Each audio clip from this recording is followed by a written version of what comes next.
Hi there, and welcome to another episode of Vocal Distancing. I'm Neil Price. I'm the radio announcer at Mississippi State, and we're glad to have you with us. We hope we're going to entertain you over the next hour or so here, and we have a rare gathering of all 14 of the SEC's football radio announcers, and glad to have all of them. Before we introduce them, I think I speak for the group when I say that we hope all of you are safe and well, wherever you are watching us or wherever you are listening to us right now.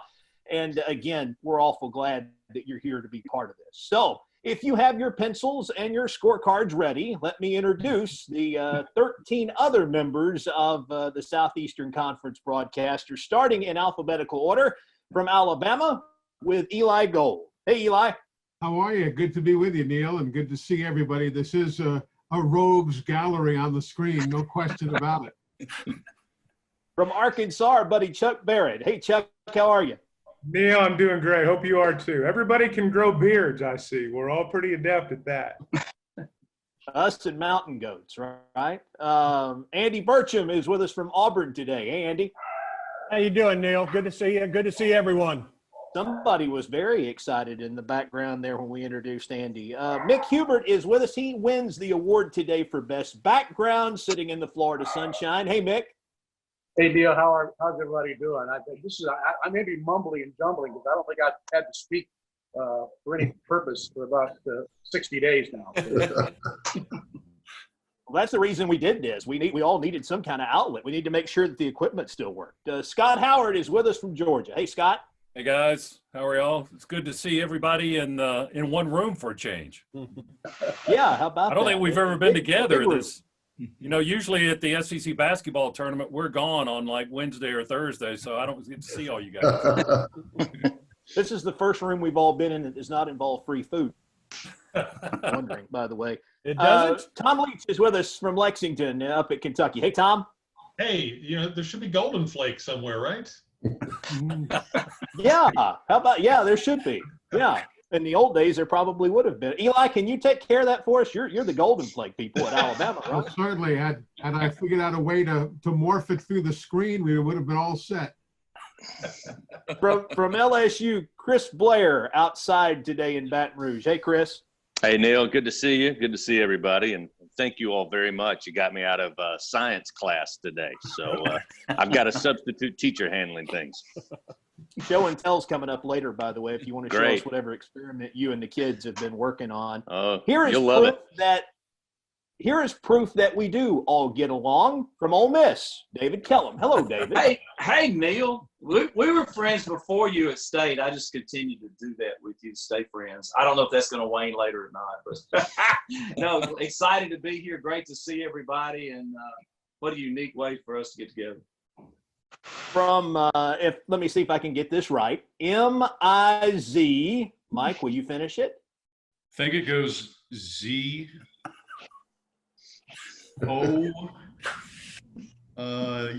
Yeah, that's the part of it. Hello, boys. It's great to see everybody.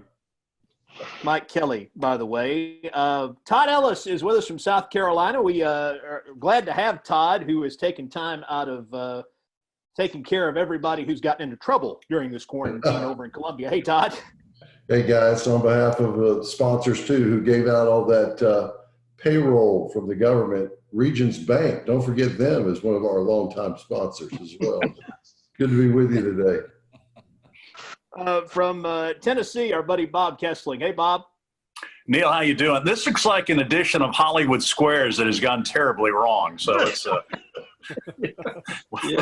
we'll try and make sure it gets better from here. But Neil, good to see you and good to get everybody together.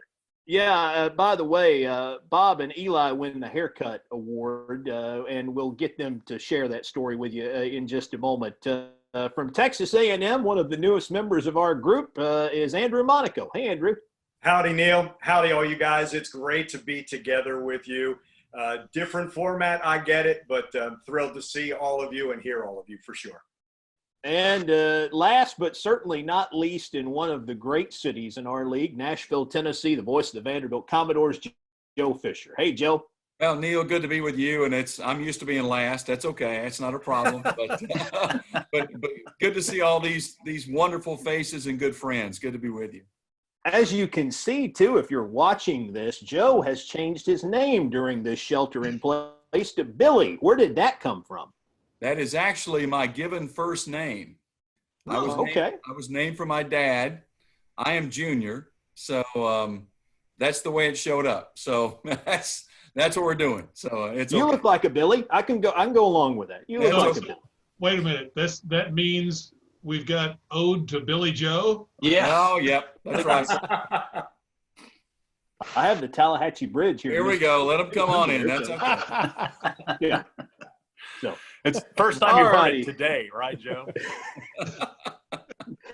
So we've got everyone with us, and there are a lot of different ways that this thing could go, and it likely will. But what we will do is start off with something, and I thought this was great. This is completely unplanned. We're real people, just like anybody else that's a fan of any of the programs that we cover. And we've been dealing with a lot of the same things that all of you have been dealing with, including not being able to get a haircut because we have all been sheltered in place. I got one yesterday. What was little Bobby's trip to the barber shop? Well, like? I had to sign a little sheet, and it took me an hour and 45 minutes to get in, but I finally did. So, but it's the longest I've ever gone in my life without a haircut, 9 weeks. And so I'm glad to get that done. So you're grateful, I think, through all of this for the little things that we take for granted. Okay, so that's our haircut story. Andrew, you're the next guy to Bob's right on my screen. So I would ask you just a quick anecdote of something that you've gone through during this quarantine, that maybe a humorous story you've got on something that's happened. Oh, you want it to be humorous? I was going to go almost serious. My daughter is a junior softball player. Her season came to a close. So after Nashville, she's at Trinity University in San Antonio. Got a chance to see her play 2 more games on that Saturday and then move all of her stuff on Sunday. So it was like that instant impact of the teams that we are all with and going through everything that we went through in Nashville for the SEC tournament to get to that reality of her season and then doing everything online from there. Kind of hit obviously very close to home right there from the very beginning. David, what about you? Me? Yes, you. Okay, you broke up. Well, it's been unusual for those of us that do 3 sports and do the baseball as well. Boy, that came to an abrupt end, which is really disappointing. We were 16-1, ranked one of the best teams in the nation, leading the nation in home runs, and of course, COVID-19 would stop that. But it was tough. It was difficult for me. I've been doing baseball for 40-some-odd years. Some of the rest have been associated with baseball a long time. So for it to all of a sudden come to a grinding halt was weird right before we got into the SEC play. So that was sort of strange. But it once I kind of got over the disappointment, started staying home on a regular basis. Those of us that do the spring baseball stuff, we don't ever do that this time of year. We're gone all the time, either at home or whatever. And so it was great for me. I'm like, hey, I'm at home. This is kind of neat. I'm kind of liking this. And of course, my wife and my daughter both stir crazy. They want to get out of the house. And I'm like, well, y'all go ahead. This is great. But so I got accustomed to being at home and kind of enjoyed it a little bit, to say the least. But it doesn't substitute for, what we get to do. And that's to go out and see incredible athletes and incredible games. And I was really disappointed we lost our SEC season, as I know a lot of the rest of them were too. Nick, I know you're not doing as many baseball games as you were, but I know you still love going to the ballpark. How have you adjusted to having all this extra time on your hands? You know what, Neil? I'm doing just the television games the last couple of years. And interestingly enough, on this past Saturday would have been my last game. Would have been the last game. Well, as it turned out, it would have been the very last game in McKeithen Stadium. And I thought about that, and then Scott Carter of Gator Zone, our beat writer, texted me. He said, Nick, what are you doing right now? I said, well, I'm out here by the pool. Actually, I was listening to Marty Brenneman call a 1975 Reds Pirates baseball game. And he said, well, I am calling people and trying to get people's reactions of what they would have been doing right now. Just last night, I said, I thought about that because 31 years for me, in the booth, TV booth or radio booth in McKeithen Stadium, and probably in the next month or so, it's going to be torn down. So they never got to. I mean, the Gators were 16-0, and played Florida State. And we had that game on television. I did that game right before I went to Nashville for the SEC tournament. And FSU won the game.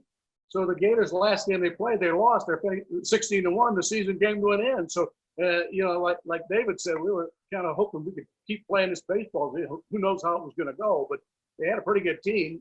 And now there'll be no final goodbye to the old ballpark. The new ballpark is almost ready. I mean, it'll probably be ready in June or July. They're going to play there next year. So it's been kind of a crazy thing. When I got back from Nashville, it was Friday the 13th of March, and I just decided that I do a lot of walking. I needed to go do walking. That's what I needed to go do. So I've walked every day since March 13th. Wore out a pair of shoes, and listen to tapes, and that's good and bad. I'm listening to a lot of my work and critiquing my own stuff. Yeah, that's not fun. And then I'm listening to other people, guys that I revere, Marty Brennaman, those kinds of people. And then that makes it even worse. Makes you want to go to work like today. I think, I remember some of those games, but so I kind of got mixed emotions about. I haven't watched too much on television, the old games, and the thing that I've done more on TV watching, because back in the day, 20 years ago, we did not have HBO. I just decided I wasn't going to get HBO. Well, I missed all of the first runs of Curb Your Enthusiasm. So I've binge watched every Curb Your Enthusiasm for days and days and laughed and laughed and laughed. And I mean, I'm 20 years behind the times. I know that. Better late than never. Yeah. Andy, I know you've been going a million miles an hour first year doing the job at Auburn, but now that you've had some time a little bit to pull back, how have you kind of handled all of this? My wife would tell you that I've never been very good at the end of a season. I've always whether it was the end of a basketball season or the end of a baseball season, however far Auburn was going, I don't do well that first week or so after the season is over.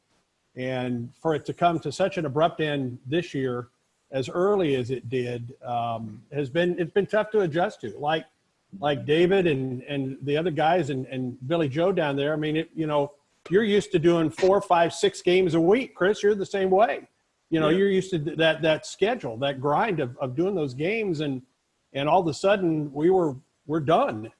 And it took some adjusting. But I'll say this: I've never looked more forward to a drive to the grocery store than I have in the last couple of weeks. Look forward just to getting out of the house.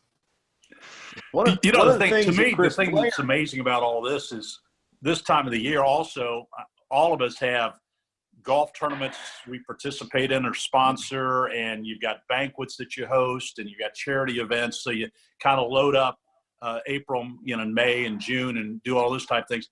That's the things I've missed. I bet there have been 6 or 7 banquets and charity events that I annually do that, for example, the Knoxville Sports Hall of Fame banquet. We're not doing that this year. We're going to do it on TV. Well, that was one of the great nights when you get all these people, that accomplished so much, you get them together. Those are the things that I really miss this time of the year. We've all got our routines, but, it's the community is suffering as well. A lot of these charities and stuff that we're all involved with, they're trying to figure out how to regain all this money. So there are a lot of issues out there that we're all kind of dealing with, but we're all knocked out of our routines, and we, this don't feel sorry for us. I mean, we've got great jobs and we have a lot of fun doing it, but there are a lot of people in our communities that are hurting. And I think that's what we, just being knocked out of your routine and their routine has really been, I think, the biggest thing about all of this. For having routines upended, and Chris Blair can speak to a little bit of that because as a dad of 2, he's also become somewhat of a teacher, homeschooler here. And you said that this got you out of science class today. Tell me what it's like educating the kids at home, Chris. Well, first off, Neil, if the future generations are at the will and mercy of my teaching, we're all in a bad shape. So I hope this ends much sooner than later. But I'm a little bit like Mick, because as soon as this all came to a stop, Louisiana was hit really hard. Everybody was scared. It was hard to get information as to what you could do, what you couldn't do. So, most of us, certainly LSU athletics, they shut everything down. Nobody allowed in the building, after the weekend we got back from Nashville. I didn't want to go watch sports. You know, everybody was watching old games and even this past year's games. And it was, I don't want to say depressing, because there's, as Bob just pointed out, there's a lot more serious issues going on for a lot more people. But for me, I didn't want to watch sports because it created that urge to missing what we should be doing this time of year. But you know, I decided I was going to do the things traveling with football, basketball, and baseball around the house that, you know, I usually say I don't have time to do. And so the first thing I did was get out and buy a power washer and power wash the house. And I finished that a lot sooner than I had hoped. And so then I went to the sidewalk, got the sidewalk done in the front, and then decided to do the driveway. So I did the driveway. At last check, I've done the city's work for him. I've actually power washed the street now in front of the house. So. What would you charge? What will you charge to come to Birmingham, Chris? Well, my wife actually had that idea. She said, "Why don't you go and let the neighbors know you're willing to do it?" And I said, "I'm not going that far." I'm just impressed he can do play-by-play on power washing. I mean, that's incredible. I love it. But, you know, it has been different. I will say this, and this is a compliment to all of you and all the schools, really. I think that, you know, certainly at LSU, we've kind of, with our creative team and, you know, having to do things differently to keep fans engaged. And I think, you know, a lot of us didn't know what time we should start doing that, especially early on here, you know, how important was sports. And then I think once we all kind of got a grasp on what life was going to be like, you know, it was a chance to re-engage the fan bases and supporters. And I think we've all kind of learned this is a perfect example of new things and new ways to do that. And, you know, if there's a silver lining in all of this, when we move forward, you know, a lot of the things I think the schools and our creative teams have come up with, you know, we probably thought about things differently than we had in the past. And hopefully that's going to create more opportunities for engagement in the future. So, you know, that's one of the positives of having a lot of this time down, I think, is to, you know, find new ways to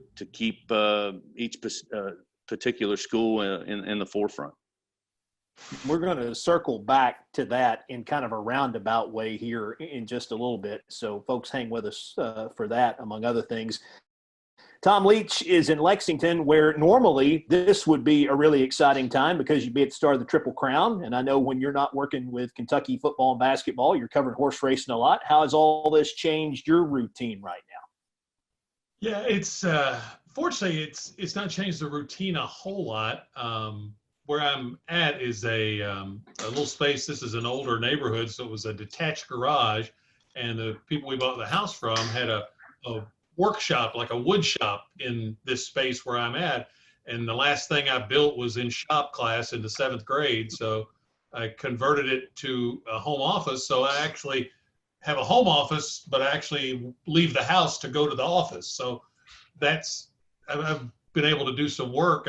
We did some rebroadcasts of old games for about 3 weeks, coinciding the NCAA tournament. And so did pregame shows for that. And it was kind of fun doing that. Kind of stayed in a little bit of routine, and then I still do there are still a few places that are racing, so I actually do a little thoroughbred racing work still and enjoy watching it because it's the only sporting event left that I can watch where I don't already know who won. If I did, I could make a lot of money, but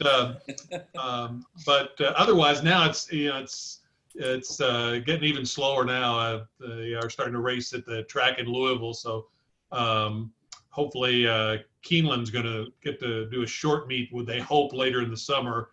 May get a little work there. Normally I would have probably been leaving for Baltimore in the Preakness today. So just kind of catching up on a lot of those projects, going through actually a lot of old tapes that I've had in, like you guys can appreciate, cassette tapes, and wanted to digitize them and pull out some old interviews and things. And it's been on the to-do list forever, so I'm actually slowly trying to work through that. Scott, what's been going on in Georgia? You mentioned earlier, Neil, about maybe telling something humorous. There's been absolutely nothing humorous happening. I mean, it's just I made the mistake of watching the news entirely too much, and I've kind of become addicted to it. And then you have to decipher what's true and what's not and what you're actually watching. So is that accurate or is it not accurate? So I've been reading a lot. My wife, my daughter, my second daughter, had been planning a wedding in April for the last 2 years. And the event center where she was going to have it, under state restrictions, they had to reduce the guest list to less than 50 at the time, and that would have gone down even more as they got closer to the date, and it was April 25th. And so she was in a little bit of a panic about that, and they moved the date into July, and then she and her husband decided to go ahead and get married on the original date. We downsized it to 11 people, and her in-laws actually hosted the ceremony in their backyard. So we've gone through that. You made the cut?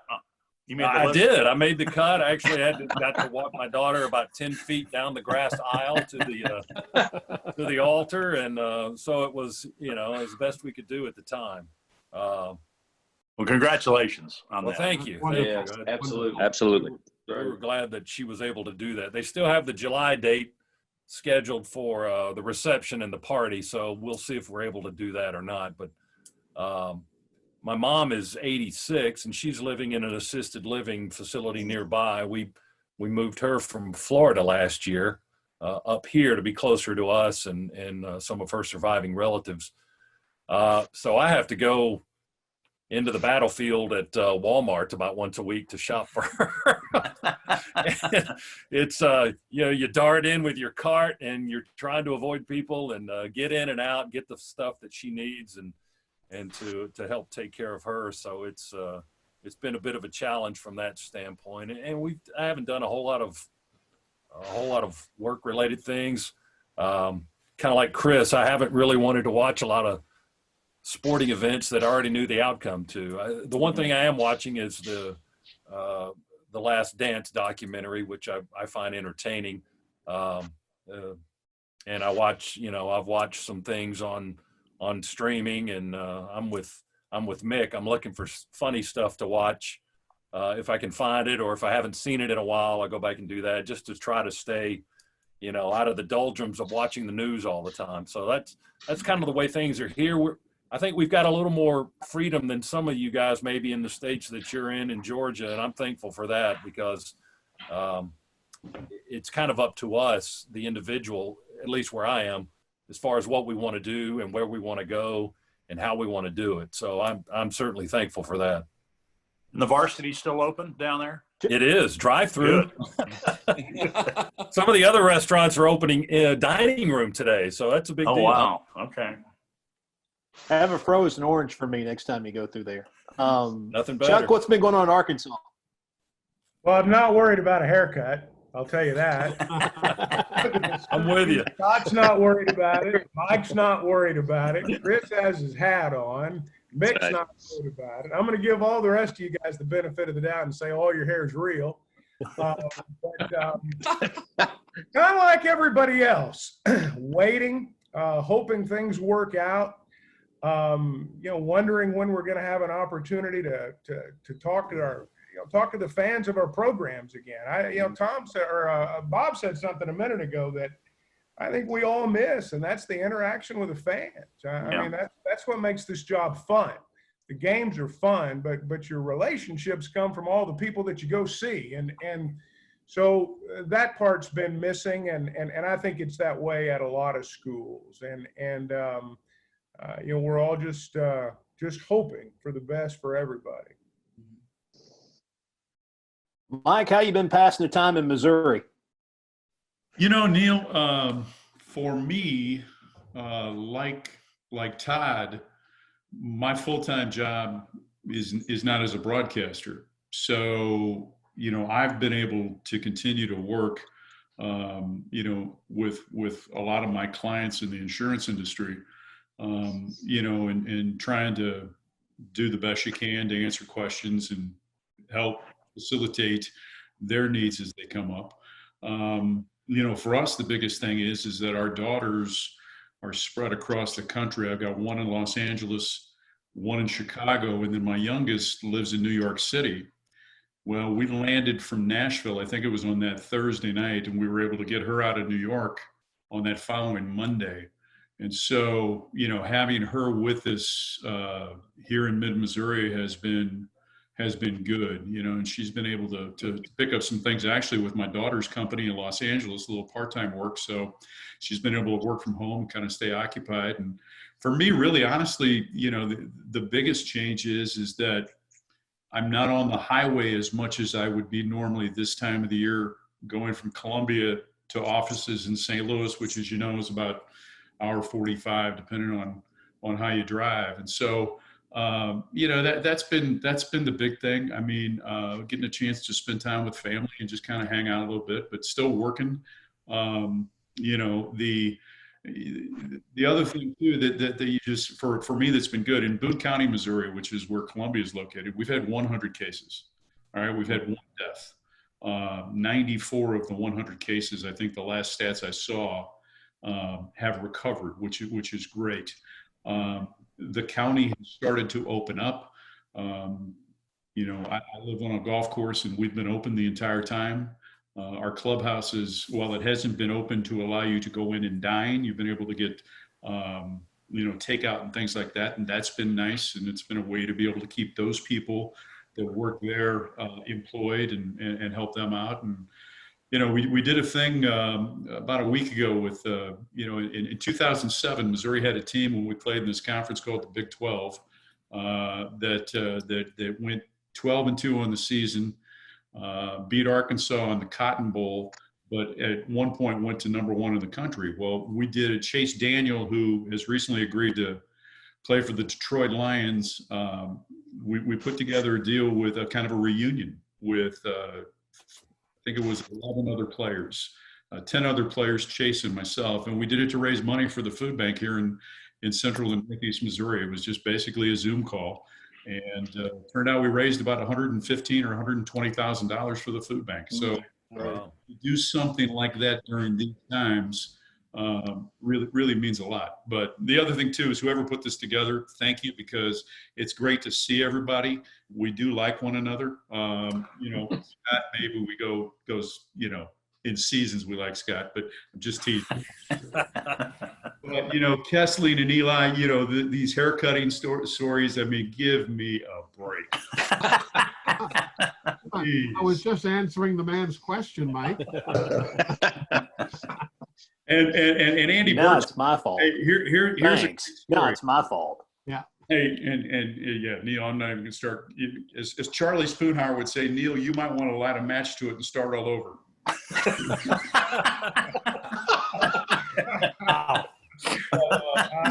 Hey, just a great. What have I done today, other than give you guys something to do? What have I done today? Well, you know, you're being so kind, and you're always so thoughtful, and you know. I'm the biggest target. That's what it is. I take up the most space in the square. I'm the easiest one to see. Hey, but I just quickly, and I hate to dominate, but I see my buddy Andy Burcham, who y'all may not realize this. Andy Burcham was in my wedding. He sang in my wedding, yeah, and so it's great. Oh, he sang at your wedding? He sang at your wedding? In fact, he's going to sing for us today. Go ahead, Andy, take it away. That's what I was going to request. Andrew? Moving on now. Well, we can't give us the backstory on this thing, Andy. What did you sing? I want to know what you sang. Mike and I were roommates in Carbondale, Illinois for a while. That's how I got to know Mike. Really? He got married. Yeah, he got married, and I sang the Lord's Prayer at his wedding. Oh. Wow. Yeah. You remember the words too. Yes. Coach Pearl hadn't hit you up yet for the national anthem? Not yet. That's probably coming. Todd Ellis, tell me what's been going on in the other Columbia over in South Carolina. Well, I've been practicing law the best that we can with the court shut down and dealing with a lot of clients. And I'll echo what a lot of people are saying, that it gives you a lot of perspective. There are a lot of people hurting right now in a lot of different fields. And I run across a lot of folks, and we're all thankful for what we've got. I'm thankful for this today, and to have some work and not be as effective as some other ones are. And so that's been going pretty steady. But I have two in law school. One was in NYU and one at Georgetown. Of course, they both had to get out. And another one, my daughter's employed in New York in a marketing firm up there. So she got out of there as well. Having them home has been great, except for the liquor and food bill is just gone through the roof. But, is that your liquor bill? Not theirs, I take. Not theirs. I promise you, not theirs. The strangest thing, though, too, is that, this crowd is used to having people come up to us all the time and say, hey, how about that backup quarterback? Or what do you think about the defense look next year? But to have people running at you now with masks on to ask you whether there's going to be college football at all has been disarming in a lot of ways. And I know we'll probably touch on that issue somewhat, but that's been the strangest thing. And while I'm absolutely incredibly concerned over people's personal health and where we go and how we deal with this, I'm equally concerned about the impact of either having some limitation on or no sports in the fall on people's psychiatric health, literally, because we all know what a stress reliever it is for so many people, and it occupies some of those bad times. And as we move forward throughout the summer, it's really going to be interesting to see how that goes, because it is so important to the people that this crowd deals with all the time. And I don't mean the universities or athletic departments. I mean the people that go and watch it. And we all want to be a part of that, call those games again and watch them play. And of course, the last thing I'll end with is it's been an interesting, y'all all know Coach Muschamp. Can you imagine him being locked down at home and dealing with those restrictions that he's had and not being on the road or not using that energy? It's been interesting to call him a couple times. I was wondering if he and Carol were going to be all right there, because she hadn't seen him like that in 30 years. And I know all the head coaches and these coaches are like that. But talked to him a couple times and working into the fall and what will happen. But I'm just pleased that things are moving. And I'll say this, and this is not political. I just don't want South Carolina, Florida, and Georgia to be the reason why we don't have college football in the Southeastern Conference this year. And there's a real threat with that, of us opening up. And I agree with everybody else. People need a job. They need to get back. We need to open up. But we don't want that to be an ironic thing going forward. We need to be careful about how we go forward. And I say that to our fans and to all of y'all as well. Go do business. Just be careful. Just be careful. Joe has been waiting patiently for 40 minutes to tell us what he has been doing. So, Joe, wrap us up here with what's been going on in Nashville. Well, Nashville's an interesting city. Obviously, Neil, with everything shut down downtown, as you guys know, all the honky tonks and the bars and all the restaurants and all that have been shut down. That's been a big, focus, a big target of what's, been going on here that's been shut down. I flash back, we played arguably, and I'm not sure, but we were close to the last college basketball game played because we were the late game on that opening night of the Southeastern Conference tournament when they said, we weren't going to have fans for the next day. And then the next morning after we had our meeting, they said, oh, we're not going to play anymore. And I remember vividly, I was packing up and taking my stuff and walking out of the arena, and Mr. Sankey was walking into the arena, and we walked past each other, and he saw me and he stopped and he said, so are you going on to baseball? And I said, yep. Yeah, we've got Kentucky, this weekend here in Nashville. And he said, well, I hope we can keep you busy. Yeah. And when he said that, I went, yeah, we're screwed. We're not, nobody's playing. And no, he knows that this is done. And that's exactly the way it worked out. So we've all, and all of you guys work with universities that are to some degree world renowned, that have connections all around the country and the world. But I would argue Vanderbilt probably is a little bit ahead of the curve in terms of where our students come from. And I knew when this started, we were really going to be shut down and hit hard because of the nature of this clientele, if you will. And so that's exactly what happened. I mean, they shut down Vanderbilt. I've not been on campus since March 15th. And we've been basically told not to come back until sometime in June. And that's going to kind of the way that's going to roll. But so we just take it every day and do the best we can. And, the city's trying to open up a little bit at a time here in Nashville. It's been a tremendous challenge. But we do the best we can. And, there were a lot of Vanderbilt fans, and I know I heard, several talk about the great starts their baseball teams got off to. And, our fans were looking forward to having a shot to go back to Omaha again. Mm-hmm. And whether that was going to happen or not, I don't know, but they had a shot. And so that's one of those things that you don't get back. And I think we've had a lot of fans that have been dealing with that. The other thing that we've dealt with that was alluded to was, and I'll finish with this, was we've lost 2 or 3 really, really good fans that have passed away. Mm-hmm. that I can't go to funerals. I mean, there are no funerals. I mean, you can't do that right now. And that's been a challenging part of this, to get, somebody who was such a big part of the fan base, for baseball or whatever, and passes away, and you can't even go and express your, wanting to be there.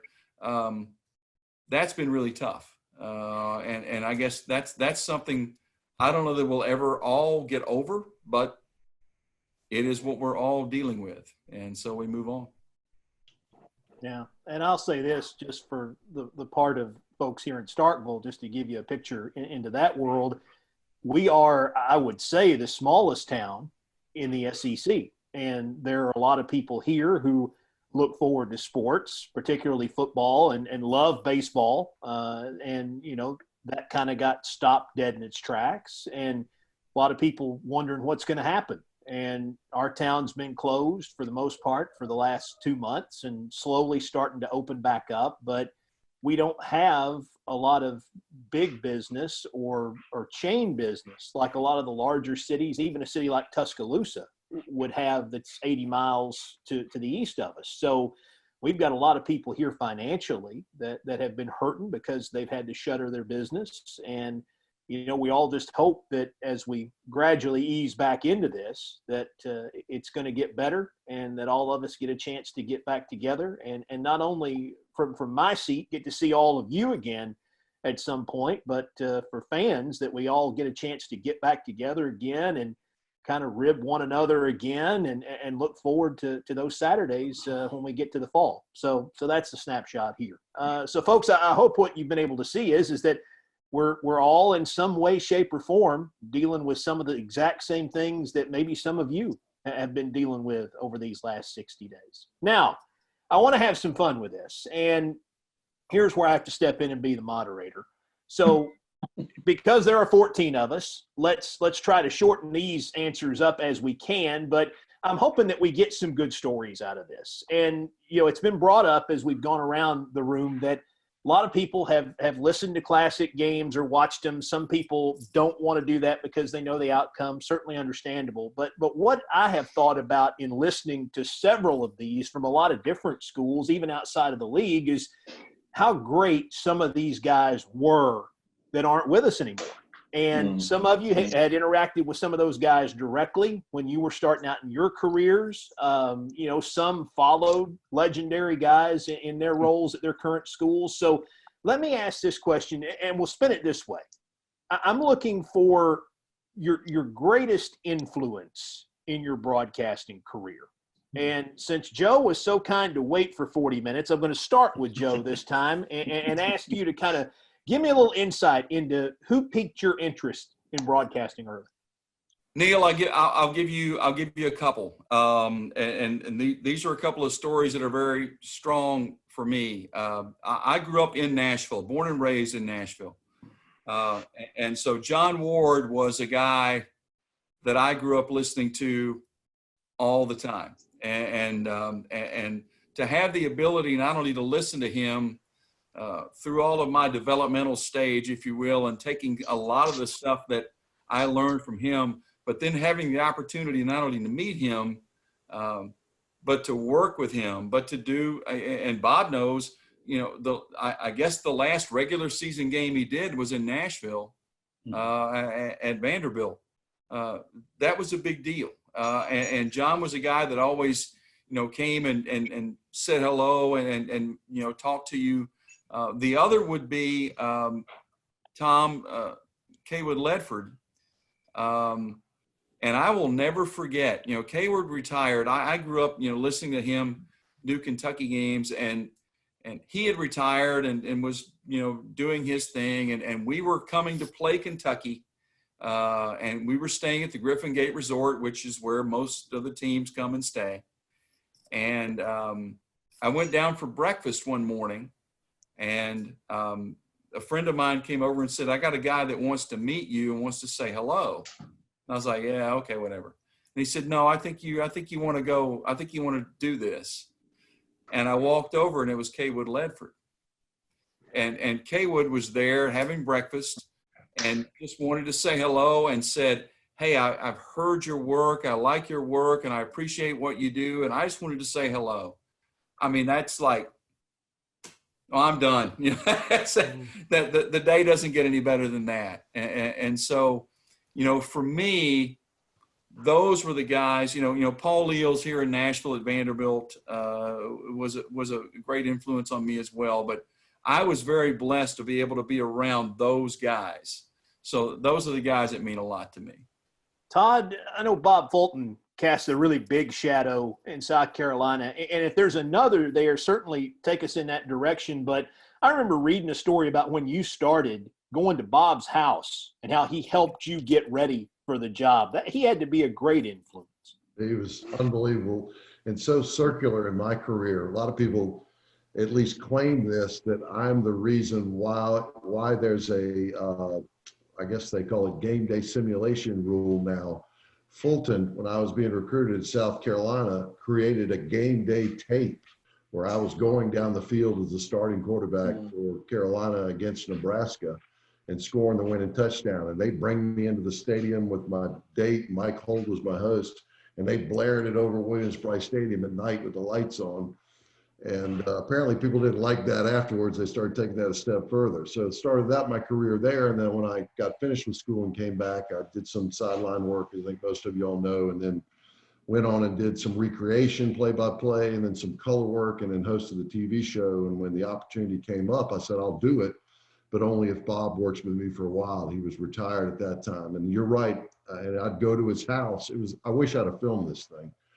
But he'd sit there with his TV tray in front of him, and we put a game on the television. I had worked my charts out to be prepared for whatever the game was that we were replaying.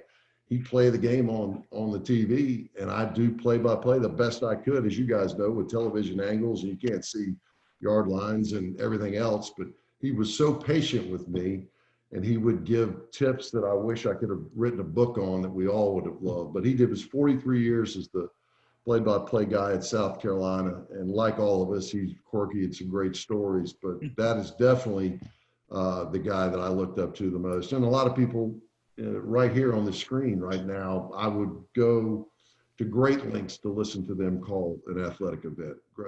Very well pleased to be a part of this group. Mike, I'm interested because in Missouri, it's a little bit different for those of us who've lived in the South our entire lives to kind of hear what your backstory might be. So give me a primary influence for you.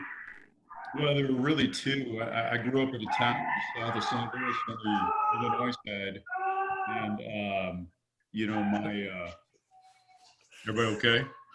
I don't got my dogs. Yeah, I grew up in a small town on the Illinois side, just south of St. Louis. And so, my dad he'd pick me up from practice and things like that as a kid in high school, and KMOX was always on. And so if you listen to KMOX, there are certain influences that you could not deny. And Jack Buck certainly was one.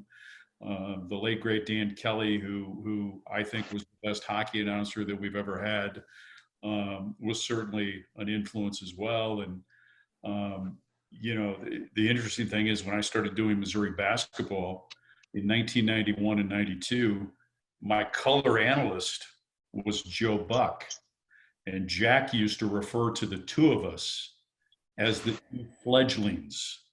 When are you two fledglings going to begin your career? And I'd suggest that to this day, one of us is still fledgling. The other guy's done pretty well for himself, but I got to do my first Cardinal baseball game with Jack.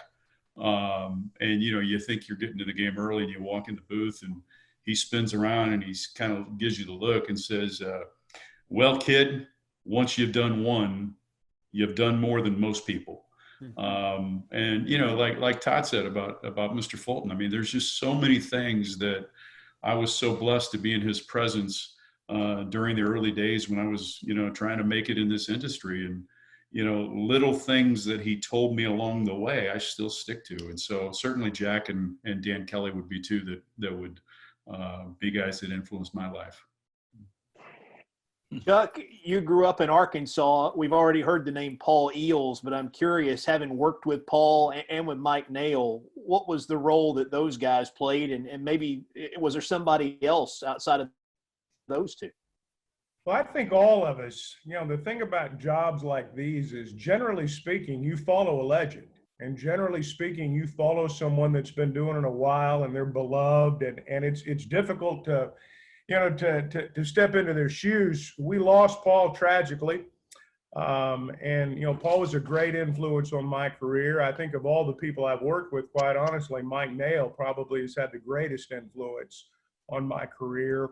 All of us know these guys, they don't just teach you how to do a game. They teach you how to interact with fans, how to walk into a room, how to be the representative of your program, and how to work with coaches, when to say something, when to shut up. All the things that have allowed us to do this for a long time. And those two guys were, both of them, particularly Mike Nail. I give them a lot of credit for a lot of things. I grew up in Arkansas. It's Cardinal country. I think very honestly, Jack Buck's voice was the last voice I heard before I went to sleep in my childhood, more than my mom and dad. I mean, I listened to him every night. Bob Fulton went to college in Clarksville, Arkansas, which is where I am from, and what was then the College of the Ozarks. The first time I did a baseball game in South Carolina in the early 90s, I think he spent 2 hours telling me the story. I was 2 minutes away from airtime by the time he got done talking. And Scott, you know this. I mean, he's Bob Fulton. You can't say, Mr. Fulton, I got to go. My pregame show came on a lot earlier than his did. And I needed to go, but I was hanging on his every word. And we've all been so lucky to be influenced by legends, guys that grew up and came of age in the golden age of our business. And, we've all been really lucky in that we've had great role models to follow.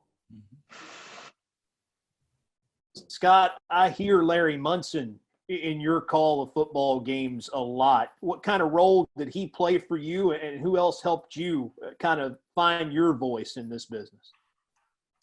Well, I guess Larry probably entered my psyche indirectly, because I was born in Georgia, but I moved to Nashville, Tennessee when I was 7 months old and lived there for 11 years before we moved back to Georgia.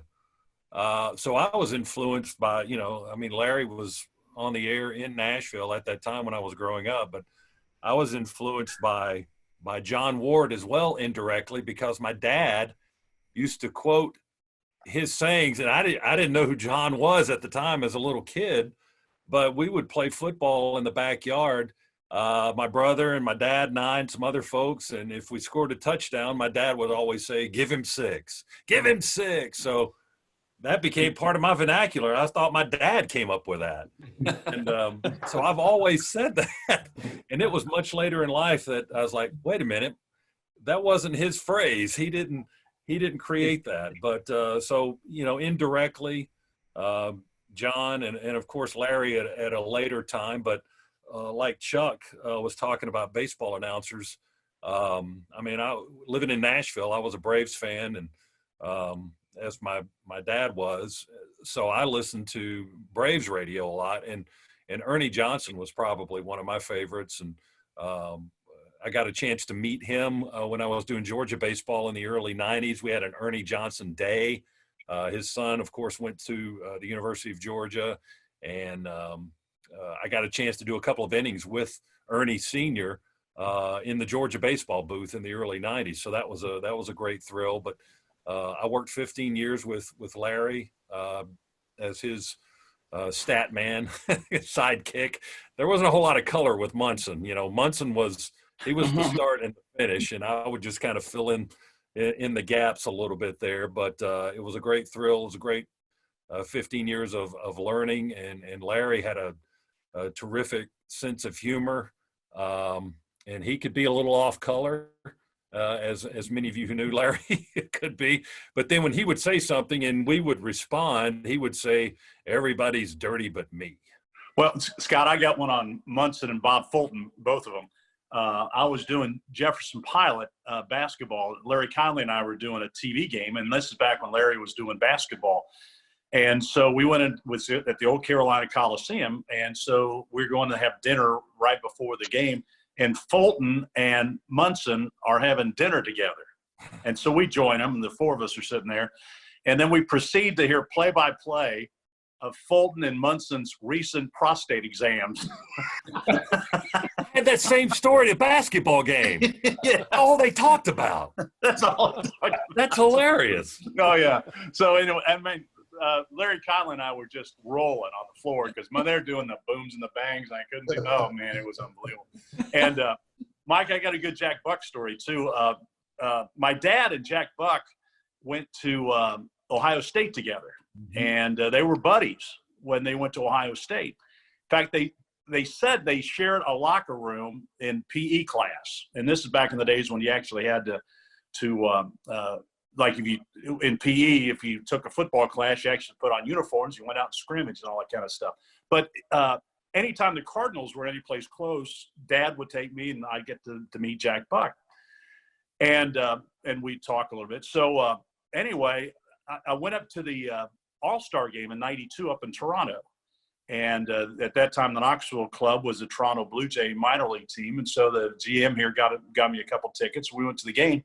So we're flying back, and we're changing planes in Pittsburgh. And Jack Buck was on the plane.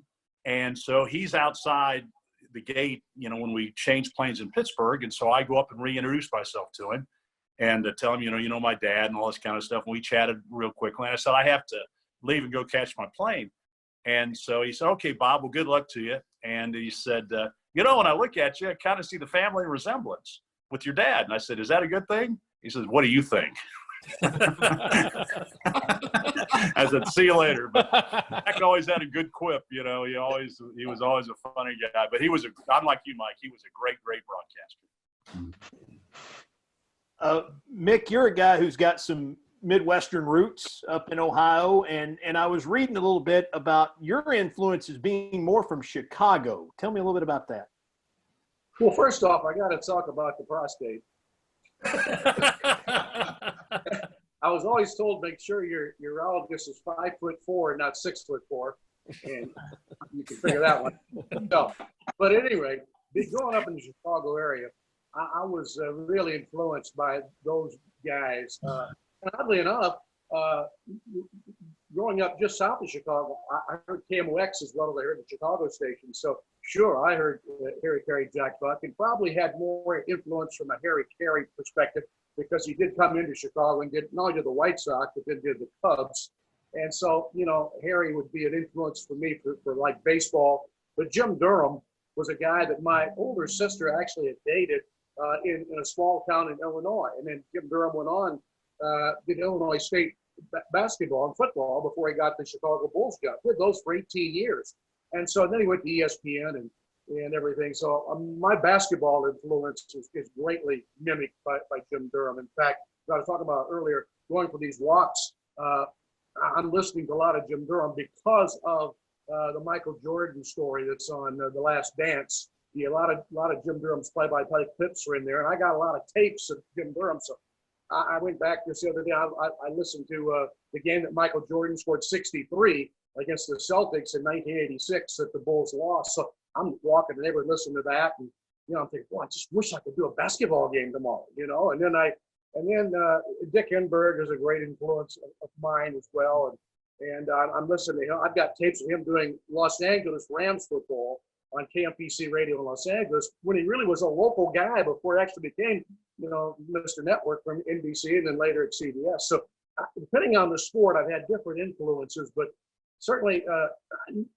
always said I never had any high aspirations in life. I always wanted to be a sportscaster. I didn't want to go up to be a brain surgeon or a scientist or a rocket scientist or an astronaut. I just want to be a sportscaster. So by the time I was 7 or 8, I was listening to these sports announcers, and like a lot of us, I had a little transistor radio, and I go to sleep at night with that, and after 4 or 5 days, the battery would wear out. My mom would say, "You're killing us with these batteries. We got to keep giving these transistor radio batteries," and I just had that influence. So growing up in that market, I didn't realize at the time, being a kid, that really that was I guess it was the number 2 market. I think probably at that point Chicago was maybe a little bit bigger than Los Angeles, behind New York. So I really was exposed to some very good guys. These are just my local guys. In fact, I remember on Channel 2 in Chicago, one of the local sportscasters did the nightly 6 and 10 o'clock sports with a young sportscaster by the name of Brent Musburger.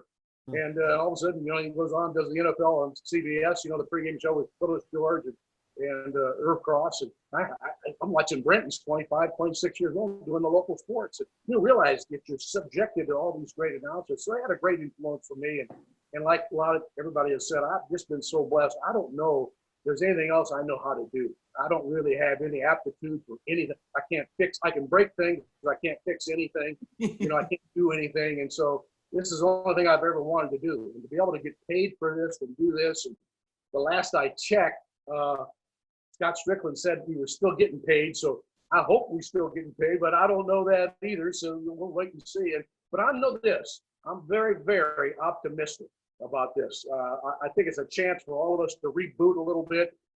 Andy Lopez was our baseball coach here, a great, great friend of mine, really my spiritual brother / father in the faith.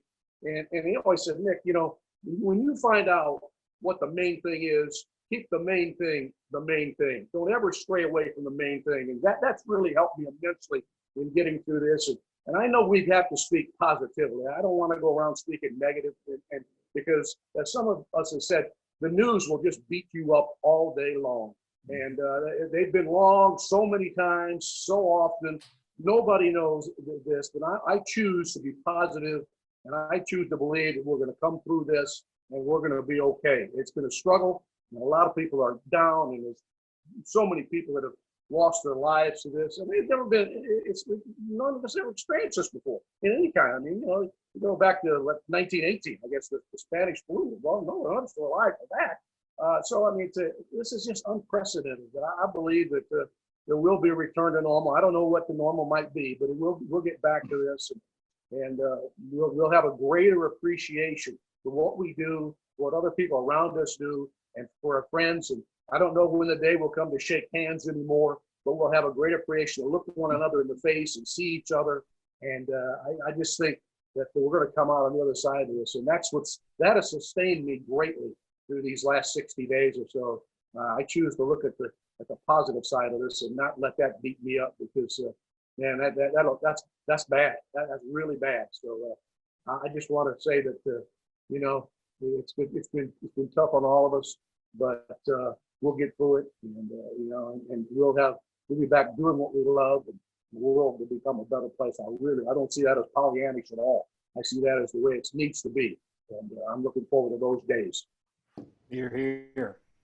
Andy, I think your story is also interesting because you are a Midwestern guy, but you transplanted to the Deep South at Auburn, and I can think of a laundry list of people that would be on your list of influences. But who's at the top of the list for you?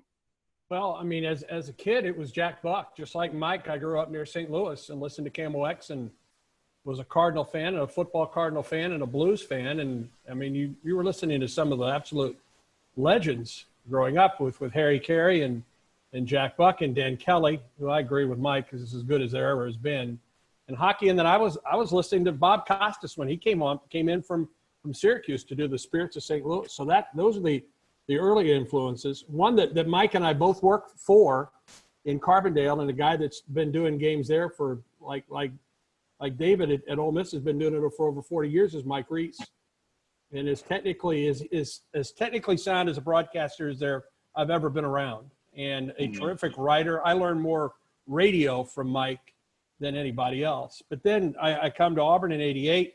Jim Fife is in his prime, and Auburn's it's kind of a golden era for Auburn at that point. And I remember one time Jim talking about Jack Crystal, Neil, and how he admired Jack. He admired Jack for the way Jack was able to set the scene before a ball game. And I know Eli is terrific at this as well. I sent Eli a text this year because I was listening to their pregame and how he was just setting the scene as the two teams were coming out onto the field there at Bryant-Denny.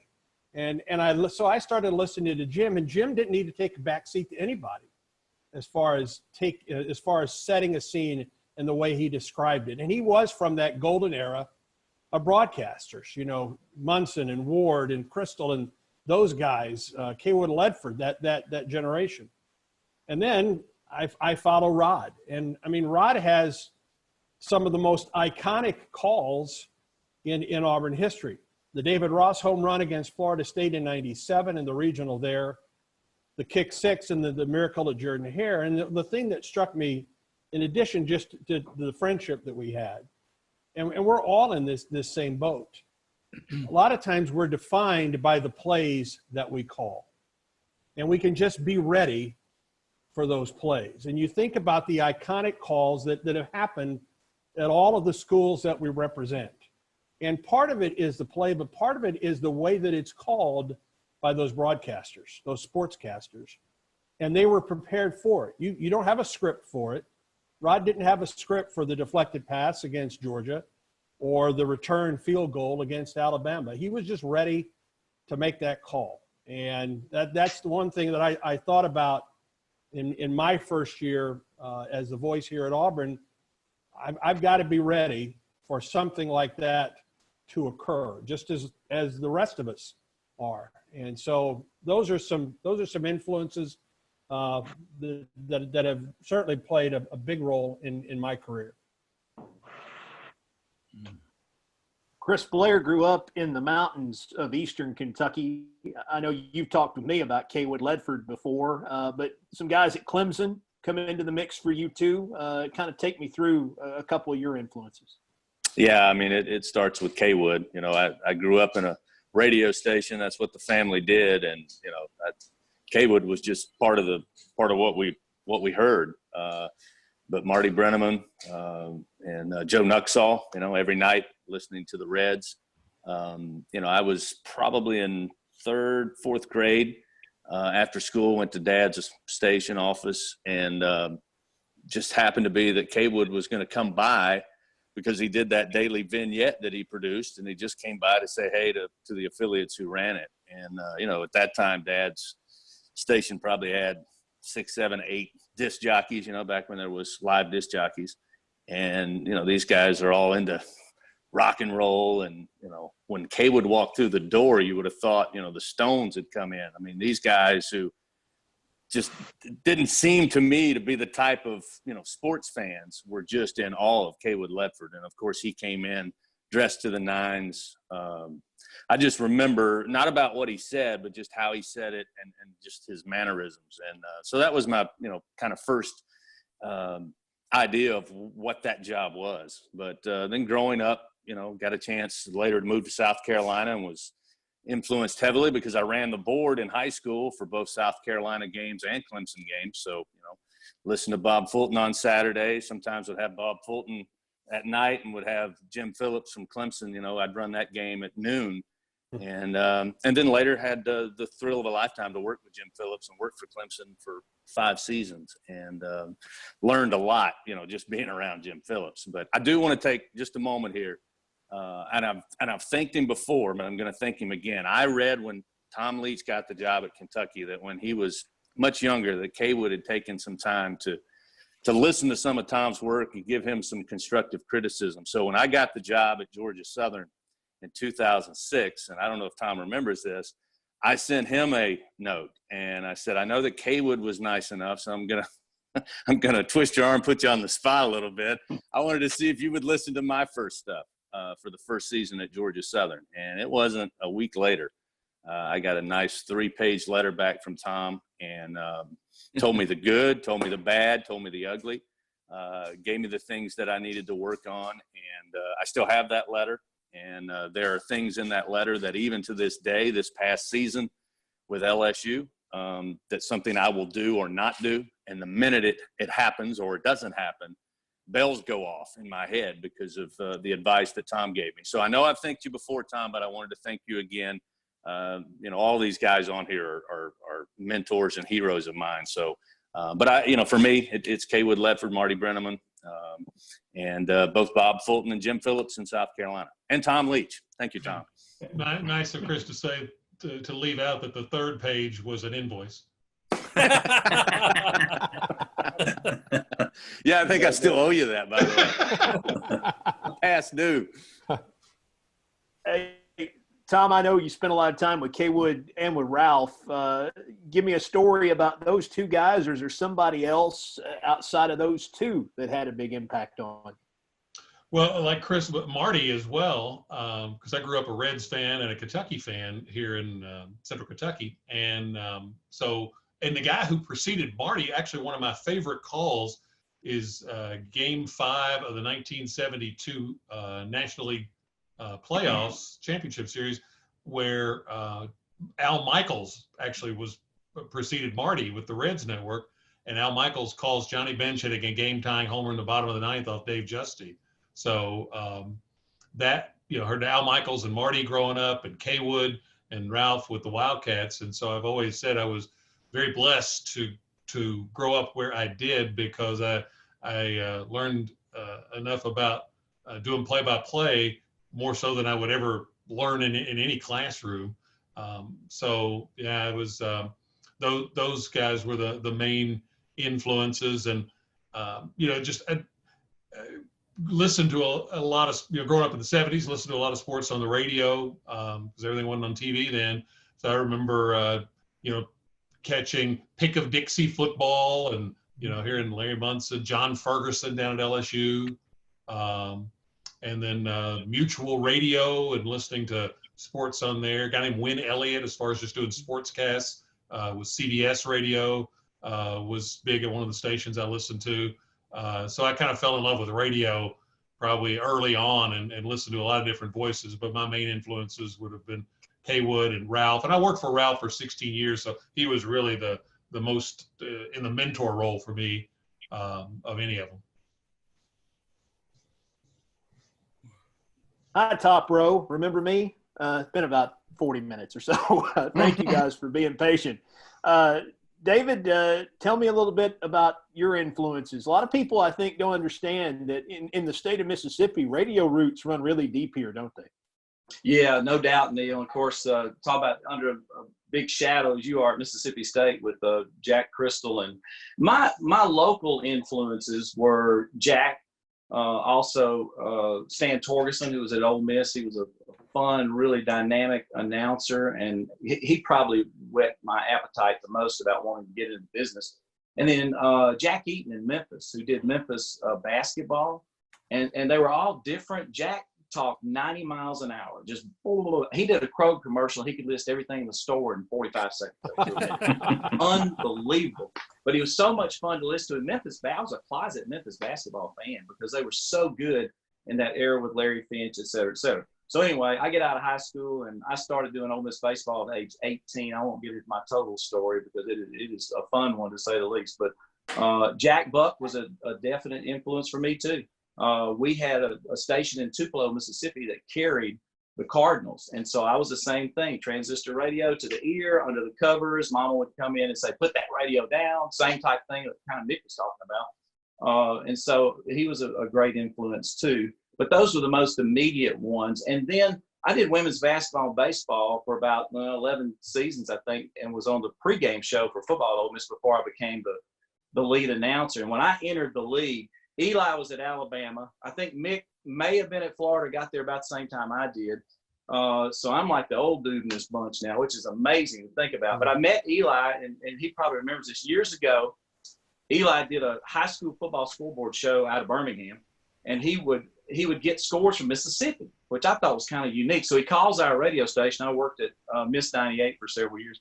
He said, I'm looking for somebody who can do scores for the North Mississippi schools. And I said, well, I can do that. And that's how I met Eli. So I was a stringer for Eli in North Mississippi. And I always wondered, why in the world did he want to get scores in North Mississippi? Until later, I found out how many kids Alabama got out of North Mississippi. There was a plan and a strategy to this. And I was like a tool back then for his helping his school get players out of the great state of Mississippi. But all kidding aside, that's where I originally met my man Eli. I don't think he ever paid me either, by the way. In fact, he would always, he'd say, I'd do him the tape, and send it to him. He'd say, what can I do for you, David? And I said, well, look, I'll take anything. Hey, the 5th turn in NASCAR, put me on that. He didn't even do that. But it's really interesting. When I got in '89 as the lead announcer at Ole Miss, all these guys you were talking about, I met. Caleb Ledford at Kentucky, Larry Munson at Georgia, John Ward at Tennessee. I'm a Ward also on my mother's side of the family. He even determined he thought we were distantly related, which is cool just to think about, to say the least. You had Hawthorne at LSU, you had Crystal at State. I mean, it went on and on and on. And West Durham, I was the youngest guy in the league at that time. The following year, West Durham came into Vanderbilt. And we're sitting around at one of these meetings similar to this. I don't think it was a Zoom meeting, but back in those days. But I told Wes, I said, do you feel intimidated? He said, absolutely. And so you had all these great people. But I do want to say this about them, kind of in summary of talking about those guys. They were incredible to me, amazingly incredible. Jack Crystal, as hated rivalries he had between Ole Miss and State, Jack Crystal was one of the first 5 people to call me and congratulate me for becoming the voice of the Rebels. I had an uncle who also called and said, well, that's great. He's a Bulldog fan. He said, that's great, David. One day maybe you can replace Jack. So, I still was second fiddle, the third fiddle in our state. But Jack was great. And I asked him point blank, I said, Jack, give me some advice, anything. And I did this with all these guys you talked about here today. And Jack said, well, David, let me tell you this. He said, what you need to do is give the score. Give the score a lot. Give it till you're sick of the score. And then give it some more. And so I thought, well, that's pretty good advice. And then he said, the other thing you need to do is cut out all the bull. And I don't know if I took that advice very good, because I still throw a lot of bull in there, to say the least. But he was a tremendous technician, so I had his influence, great description. Then you had the excitement, energy of Torgerson, and then Jack Eaton on how to do a basketball game. It was kind of my influences in the starting of this business. And now I look around and I'm one of them from an age standpoint. It's kind of mind-boggling when you think about how time flies and all. But I cherish all those people. One final thing I'll tell you real quick about Larry Munson. First year I go to Georgia Scott. I walk in there. I'm the new announcer for Ole Miss. First time to be in Athens. And some dude from your broadcast down there pops in the door and he says, Mr. Munson is ready for you. I said, Mr. Munson's ready for me? He said, yes, you're doing the pregame segment as the opposing radio announcer. I said, oh, I am. I said, when does he need me? Now. So in the middle of our pregame show, I just give it to the rest of the guys, walk to the other end of Georgia, do an interview with Munson. And Larry says, thank you very much. He said, talk to you later sometime. And that was it. I was like, okay, nice to meet you, Larry. But through the years, had chances to visit with him and spend a lot of time with him. But it was really unique and fun. Jim Fife at Auburn was really great to me, had a tremendous personality also. So it was really fun to get to hang out with those guys. Of course, Eli was very much a part of that. And I've always cherished the opportunities when we've gotten to go sit. Andy and I've done that a dozen times in baseball through the years. Neil and I have done that too. He's in Kentucky as well. And but I don't think you're ever to the point where you don't continue to grow and learn and kind of listen to other other announcers. And so my influences are pretty widespread, but I really do appreciate all those people taking time with me. That's for sure. And I'll tell you this, Dave's a guy who paid all that forward, because when I became the radio announcer at State, one of the first 5 people to call me was David Kellum from Ole Miss. So again, proof that while we're on very different sides of this thing, we all get along and we all genuinely do like one another. I told Neil this. I'll finish this story real quick about Neil. He had been looking for some other lead announcer job and called me and said, "Can I put you down as a reference?" I said, "Sure, man, that'd be great. Anything that pops up, I'll be glad to help you." So I called him when he called me, told me he was looking at the Mississippi State job. I said, "Man, that'd be great. But let me tell you something. Take me off the reference list." Said, "What do you mean?" I said, "I'm the announcer from the evil empire. You might not want my name run across the desk at Mississippi State, that's for sure." But hey, Neil is a great announcer. I'm so happy for him to get the lead announcer job at Mississippi State. And our fan bases don't like us liking each other, but we really do. Checks in the mail, above board too, by the way. Andrew, I'll be honest with you. You know, I know probably the least about you because you're the newest one of us, and I'm interested with your background in the NBA. Did that play somehow into maybe your influence and what has allowed you to find your voice? Sure. It's interesting to bring up a Jim Durham. I'm a young guy working for the Magic, really young at that time, and to meet him through NBA radio. For me, growing up in Pennsylvania and outside of Philadelphia, the soundtrack for me was Harry Kalas doing the Phillies and Gene Hart doing the Flyers, who, as a young kid, that was the first winning team in Philadelphia. But outstanding. You guys mentioned Dan Kelly. I thought Gene Hart was right below him. Dan was obviously the national. And then I had a teacher in high school who worked at NBC out in LA in the 60s and had somehow finagled. I never really got the whole story. He started his own television station in our high school and would invite Gene, Harry, a young Mike Emmerich at the time, to speak with us. And that was really neat. Then I go to Maryland and meet and get to know Johnny Holiday. And great to listen to him. Funny how your career moves. Again, it's in the NBA for me going to the Magic.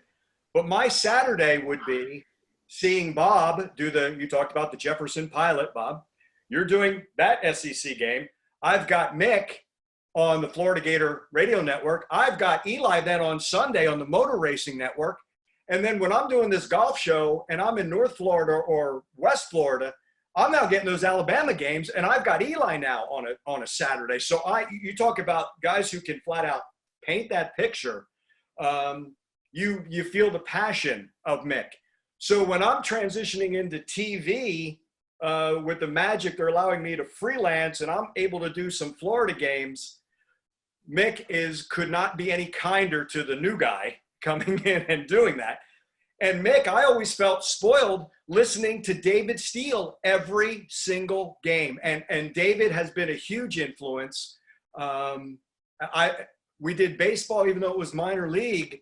I learned from David the different rhythms of sports, that football is not baseball, is not basketball, and the hosting. And to me, to get the nod from David really felt that was it. I was good. David gave me the blessing, so to speak. So, I still feel like I'm learning today, to tell you the truth. There's a lot of guys that I really appreciate today, and having met them, you mentioned the Jim Durham working with a Jack Ramsey, a Kevin Harlan, who I remember stringing for when he was at KCMO and in Kansas City, and getting to meet them. But, then when I find out Eli's doing hockey, I'm like, well, I do hockey, and Eli's now doing hockey with the Predators. Like, this guy just got better. You know what I mean? I'm thrilled now. And then to get to finally meet him. And my Jack Buck story when I was filling in for the Marlins, this is the entirety of my Jack Buck story in St. Louis. Marlins come into town. I go into the booth. Mr. Buck, my name's Andrew Monaco. I'm filling in for the Marlins. Where are you from? Orlando. How's your golf? And that was the end of the conversation with Jack. I was just thrilled to be in that booth. That's for sure. Eli, your story is also an interesting one because you win the award probably out of our group for the guy who came the furthest distance to be a part of sports in the South because you're a New Yorker. So I've got to imagine that there were some of those great, iconic New York voices that factor into making you who you are today. And I'm in that group that went to sleep with a earbud and a transistor radio, and you wake up with a dead battery the next morning. But I would love, I grew up in that short period of time in New York where there was only one baseball team. The Giants and Dodgers had moved, the Mets hadn't been born yet. So you're a Yankee fan. And I went to sleep every night listening to Mel Allen and Red Barber do baseball. And of course, the irony in all of that is that Red Barber is from Bessemer, Alabama. He himself was a former voice of the Alabama Crimson Tide. And Red Barber, who at that time was living in Tallahassee, Florida, when he wasn't in the Bronx, but he is a Mississippi boy, was born in the state of Mississippi. So I'm listening to these two Southern gentlemen just captivate the New York listening audience. And the way they would tell a story, and a story that most folks might tell in 30 seconds, how they spread it out over 2 or 3 outs. And the descriptives in a day when even when you turned the TV on, well, it was a black and white television. There I go dating myself, but we didn't have color TV at the time. So listening to them talk about the emerald green grass, the pewter gray color of the sky, whatever it might be, that's what caught my attention, and how I went overboard in my descriptives that I still do to this day. The other man I listened to was Marv Albert, who in those days was the radio voice of both the Rangers and the Knicks. The man was never home. And on listening to him every night on WNBC, Radio 66 in New York, and listening to his descriptions, his pacing, I was mesmerized. So, those are the gentlemen who influenced me as I grew up. And like everybody else who has said here, as I finally moved south originally for hockey, when Birmingham got a major league team in the old World Hockey Association, and I was doing NASCAR and so on, I met so many different people. That's when I really got to meet Mel Allen. He used to come back to Tuscaloosa, and he'd come and sit in the booth with us. And it was like, my God, the Hall of Fame has walked in. John Ward, Alabama and Tennessee, is a rivalry right there along with Bama and Auburn. But I picked John Ward's brain when I got this job. I didn't know anything really about the culture of Southern college football. I needed to learn. I needed a crash course. Plus, I didn't even know what the job should pay. I knew nothing. I knew nothing about collegiate sports. And I picked John Ward's brain, and he was as patient and as forthcoming as a man could be. So, and one other, I guess it was Andrew who mentioned Kevin Harlan. To this day, and Kevin and I have become pretty good friends, but I will listen to his tapes, listen to his Monday Night Football, and I'll blatantly steal some ideas. I don't try to hide that. It's not enough to say he's in the shotgun and he gets the snap.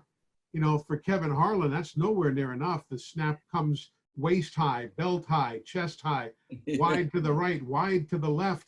And I said, well, son of a gun, I said, I'm not doing that.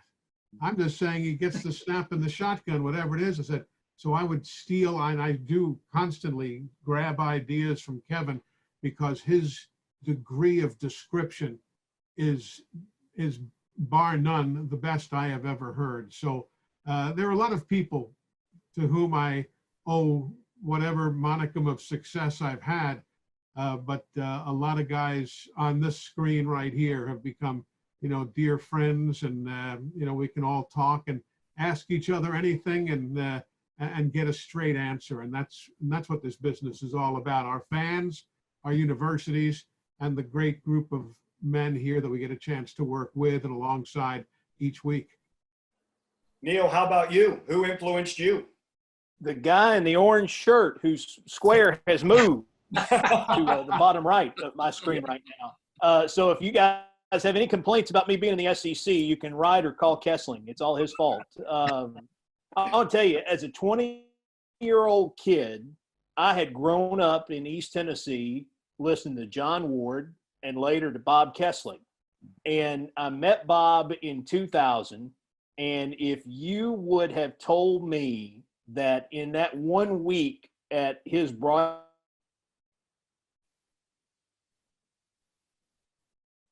that 20 years later, not only we'd still know one another, but that we'd be friends and he'd help me, have helped me as much as he had, I don't know that I could have ever believed it. But Bob Kessling deserves a lot of the credit, and a lot of what I do foundationally comes from him, and John Ward's the other. And I share this story quickly. Bob gave me a real thrill. We lost John 2 or 3 years ago, and probably about 2 months before he passed, Bob took me to see him. And I got to look my hero in the eye and tell him thank you. And it's one of the most special things I've ever been able to do.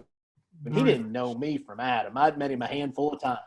But it was really, really cool to have that moment. And I've got a career, I think, in large measure because Bob Kessling gave me a pat on the back along the way, and he's talked me off the cliff a few times, and here we are. So that's who got me going. And I was going to Bob next because Bob moved, and I missed him off the top row. But you talked about Jack Buck. John Ward, I know, is in there. Lindsey Nelson's in there. Who else, Bob? Eli Gold played a big role for me because when he was doing the Birmingham Barons baseball games, he would come, and on Sunday afternoon, of course, he had to be gone to do NASCAR. So I got to fill in the games at Bill Meyer Stadium. So that's the first time I got to meet Eli. I don't know what year that was, Eli, but it was a while back. And when I was growing up as a young kid, I got to listen to and watch Mick Hubert on Channel 7 in Dayton, Ohio. He was the sports director there and also the voice of the Dayton Flyers just when I was a little kid. So Yeah, Mick played a big role. It's unbelievable, but he's right. We were at Fairmont High School, I guess. Yeah, Fairmont West. That's right. Fairmont West, yeah. And I appreciate it, Bob. And I you know what? This iPad is telling me I'm about out of juice. Oh, no. So I may be leaving you guys. If I go sometime, I'm sorry. But hey, I did find an old program, a Dayton program that had a advertisement in there to watch Mick Hubert on Channel 7, and that's back when he had hair. I mean, it was pretty amazing. Right. Well, hopefully this iPad won't go dark here, but I remember, Bob, when the job opened up, and you and I were talking about that job. I think it was probably about 1998, something like that. And you were doing all that JP stuff and television. I said, Bob, if you really want to if you want to pursue the TV and go to ESPN, you go do that. Go do that if you want to do it. But for me, I'm not going to be doing SportsCenter at 2 a.m. or 3 a.m. or 4 a.m. I mean, but what I think if I was you, I would pursue that Tennessee job. And I remember telling you that. I said, because the guy that replaces John Ward is gonna have a tough job, but you're going to be the one guy that's going to be able to do it because you've been there since the early 70s. They're going to accept you. And if you get that job, you'll probably have it for life. So again, every time I see Bob, there are two things I say. Well, one of them we can't repeat, but the other is the one of them is you're welcome, Bob. You're welcome. Yeah, I know. That's one of the. Take that job. That's one of the factors here with all of us. Most of us followed somebody who was an incumbent for decades upon decades. You know, John Forney, 30 years in Tuscaloosa. John Ward, Bob Fulton, Stan Torges, and the list goes on, Jack Crystal, and of course, Rod and Jim at Auburn. And in my case, being a guy from New York with pro sports experience, John Forney made it easier for me. He let everybody know he's a good kid. Give him a chance.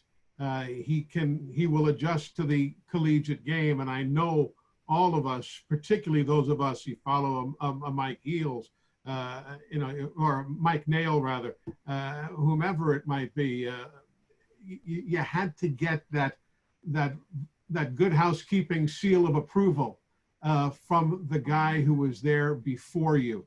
And that cemented the way for me to be accepted, as I'm sure it did for just about all of us here on this screen who followed a legend who would never ever be replaced. Well, the time came and one was replaced, but that legend approved of the new guy, and it made it a whole lot easier for all of us. I'm sure Dave did the same thing for you, Andrew. Yeah. Everybody, we had to have that support of not only the administration, but of the incumbent, and that made it so much easier for me. Well, I had the opportunity to spot for John for 15 years. I mean, you talk about a classroom. I was doing pregame and postgame, and I had a chance to go to some smaller schools, but I thought I'd learn a lot more just sitting next to John, watching him work every single week, and that made me prepared when the opportunities came at Jefferson Pilot and all those things. But I also had another great classroom. When Lindsey Nelson retired from doing the Giants in the Mets, he moved back to Knoxville, and he got a condominium up on Cherokee Bluff overlooking the campus. And so he told me every morning he'd come out and he'd get a glass of orange juice in the newspaper. He'd stand on the back balcony. He'd salute the General Neyland, and then he'd sit down and read his newspaper. And he did that every morning. But he also did a thing at the TV station I was working at that time, Channel 10. He did a thing called Lindsey at Large. And it was like an Andy Rooney deal, a 3-minute deal. He had no script, but he would talk about, not sports, but he'd talk about Gay Street in Knoxville. Why is it named Gay Street? Why the Tennessee Theater? Why does it have a pipe organ? And all these different type stories, not about sports. And they were terrific. So can you imagine walking into your newsroom at 2:00 in the afternoon and Lindsey Nelson is sitting in your office, and you get to sit there and talk to Lindsey Nelson for about an hour? And I did this 2 or 3 times a week for maybe 6 months or so, however long it took him to do those things. But he kind of taught me, one thing he told me that I'll never forget, which really helped me a lot. He told me, just remember, when you're doing these games, you're not the story. The story is the story. And I think when I listen to all these guys that I'm blessed to be surrounded with today, I think we all kind of get it, that we're at special places. We got a special job at a special school. And the people are turning in and tuning in to listen to us, tell them how their team is doing, how their players are doing, and what the score is. And we're just blessed to be able to do that. We're the messenger. And that's kind of what Lindsey Nelson relied to me. He said, be a reporter and tell the fans what's going on in the game. Hey, Bob, I've got a question about John Ward. Maybe you can clear up some of this confusion I've had all these years. We were doing a game in Knoxville. This was long before you guys renovated the press box. So it's the old press box where the doors open out into the air. We get to Neyland Stadium, and I walk down to the home radio booth to say hello to John. I had met him a couple of times with basketball. Really didn't know him that well, but I was going to go exchange pleasantries with him and say hello. So I walked down to the booth, and if you recall, those doors open into the press box. So I go down there and check the doorknob, and it's unlocked. So I go in, and I hit something when I opened the door. Well, it was John Ward standing behind the door changing clothes. I caught him. He came to the stadium in a warm-up suit, and he changed into his game outfit, whether it was a suit or whatever clothes he wore. But I caught him when he was in his pants. He had he was stepping into a pair of pants, and I hit him and knocked him over into the floor. So I was like, what did I just hit? And I step in, I stick my head into the booth, and he's laying in the floor with his pants down around his legs because he was changing clothes. I didn't know what I'd walked in on. Well, what he would do, he would go, the band would practice in the morning, game day, and he would go to the band practice. He loved the band. Okay. And so he would go to their practice, he'd wear a sweatsuit, he'd go to their practice, over there on the intramural field or at the baseball stadium where they used to practice. And then he'd walk to the stadium and change clothes at the stadium. So then he'd go down and do the pregame. But he loved the band, and he loved Dr. Julian, the band director. But he would watch the band practice. That got the juices flowing. And he made sure that at halftime, I mean, my job was to do the halftime. We had to cover the band performance about what they were playing and the songs and those type of things. So he loved the band. But that's what he did. Well, I was rather embarrassed to knock him over, and I didn't know what I'd walked into. I almost went to get Munson. I was like, this is more your bag than mine, buddy. Come on down here. You know what, guys? John said this about Larry Munson, which I think is accurate. He said, technically, Larry Munson might have been the worst broadcaster that ever lived in terms of breaking every single rule of broadcasting. But he was the greatest communicator he had ever listened to, which I think is an unbelievable compliment to Larry Munson because, you know, he broke a lot of rules, but he understood exactly what the Georgia fans wanted to hear, and he gave it to them. And I think some of these great names we've talked to, I think they all had a flair for doing that, and that's why they lasted so long. Hey, Neil. Yeah. You were asking for stories earlier. It's a name that's come up a few times. It brings to mind because Ralph Hacker has so many great stories, a lot of them about K Wood that I could share. There's one about Jim Fife that I know that everybody will appreciate, and some of you may have heard it. Ralph told me this one that like 95, the SEC tournament was in Memphis. At the media hotel was the Peabody, and so Jim and the Auburn crew pull up. He gives the valet his keys to park the car, goes in, gets in line, gets ready to register for his room. And the desk clerk, he gets up to the clerk and he says, and by the way, we parked the car with the valet. We don't have valet parking at the Peabody. Supposedly about 2 weeks later, they got the equipment back. I don't think they ever got the car. That's right. We had to share equipment with him. It's funny. I was walking out of the hotel when that was happening. And he just flipped his keys to this guy, you know, and I looked kind of funny. I thought, I guess that's legitimate, but he sure did. He lost all the equipment that day. I'm gonna give Mike Kelly the last word here because we've got to wrap up for multiple reasons, including AirPad or iPad here. But I got the impression too from talking to your engineer that you had a similar situation. I think coming to basketball this year where you tossed the keys in the switch when he walked in the store, right? You know, wait, Neil. Wait, Mike. Which store? Oh, he was going in a smoke shop. Yeah, so you know, we were actually going to Ole Miss. It was the last road game of the season, and I got out to the airport early, and Matt, who I love to death, and who's terrific at what he does, but he is truly a throwback with the long ponytail, and you know, you turn around when you're on a plane, and he's playing the air guitar as his eyes are closed. He's the deal. In fact, I always kid him. You know, there was a band called 5-Man Electrical Band, and they had one hit. It was called Signs, and the sign says "Long-haired hippie people need not apply." So I play that on my iPhone constantly for Matt. But I'm at the airport, and he calls me. We're about literally less than an hour before when we were supposed to leave, and he says, "You're not going to believe what happened." I'm like, I think his car breaks down. I've got to go pick him up. He's like, my car got stolen. I said, what? He said, my car got stolen. I said, well, Matt, how did your car get stolen? He's like, well, I was stopping in downtown Columbia to get some smokes before I went to the airport. And when I went in, somebody stole my car. I'm like, what about the keys? He's like, well, I was only going to be in there for a second. It was running and still in it. And I said to him, I said, well, Matthew, I said, do you know who stole your car? He said, oh, yeah, he was standing at the corner of the building when I went in. I'm like, well, then why in the heck didn't you go turn off the car at that point in time? And we're still looking for our equipment. When we were at one point in time, it popped up on eBay. And I think Randy Williams from Learfield IMG in the friendly city of Jefferson, the capital of Missouri, might have found it at one point, but yeah, we're still looking for our equipment. So that's hopefully by the time we all return, we'll have equipment. Mike, my understanding was the guy actually called Comrex to see what he had. Yeah. He did. He didn't know what he had, so he called Comrex about this hotline thing or whatever it was.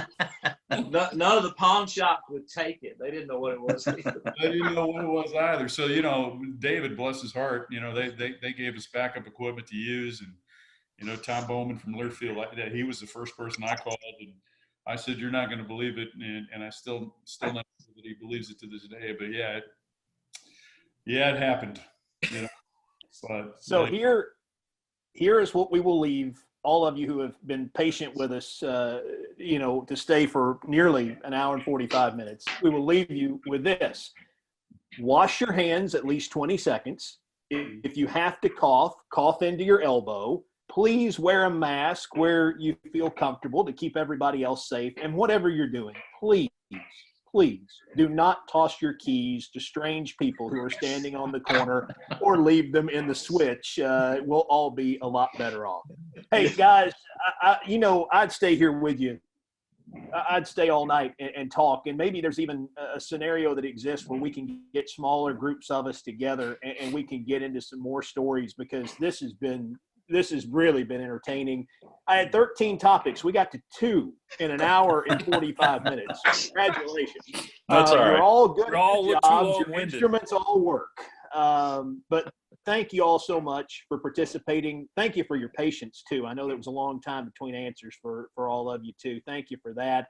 You've made my day as the young guy here. I really appreciate it, and I'm looking forward to seeing all of you again when we get past this and get going. So thanks to all of you. Tom has Thank you, been Neil. Silently, Tom Bowman.